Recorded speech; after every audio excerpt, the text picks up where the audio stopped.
Okay, I took the back door off. This is the back door, and here's the gong.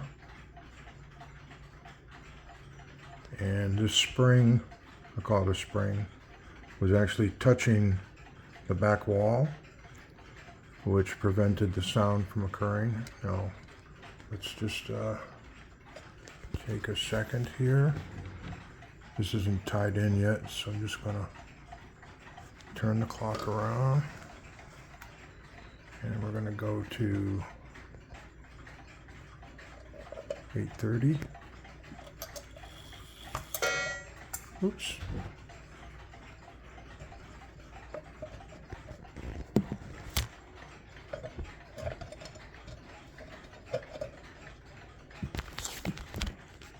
I need to hold it. And we'll go up to 9 o'clock here.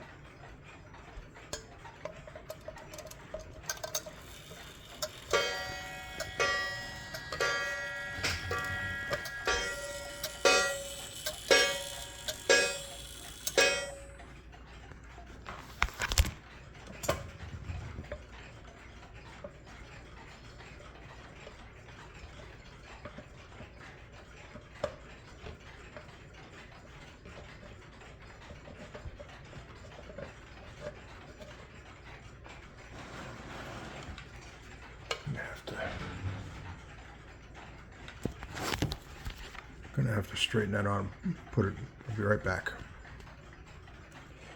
Okay, I've got it lying on its face.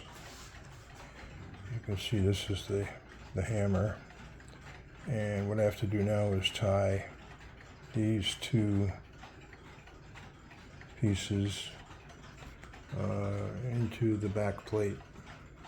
Okay, the left side right here is about 80%. And this is just starting.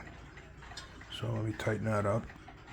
Okay, these two screws are tightened up, so now the back cover is secure again. And here's the hammer and the gong.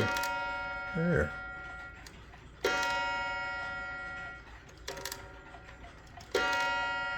That sounds better.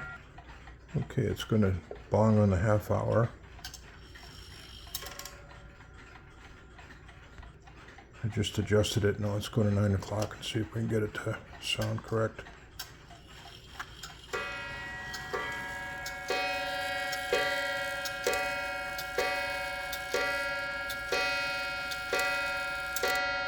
There we go. 10 o'clock. I'll go to 10:30. Okay, try 11 o'clock.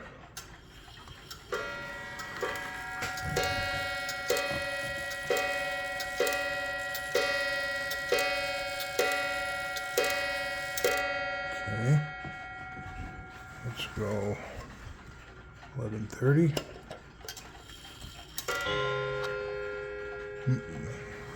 Some of my other clocks here. And let's go to 12. Very pretty hands and porcelain dial.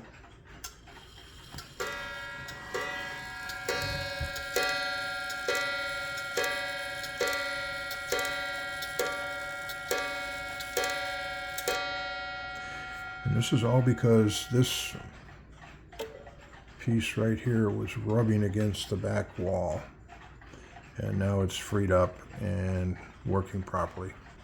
So it's tricky to put the pendulum on, but here's the hook for the pendulum, and here's the pendulum itself. I can't do this while I'm filming, but I'm just gonna slide that on. I'm going to hold it with these needle nose pliers and try to put it on the hook. Okay, the needle nose pliers were helpful. And let's see if we can get some light here. There's our pendulum, and the tick-tock of the clock is very quiet. This is not an aggressive Very quiet.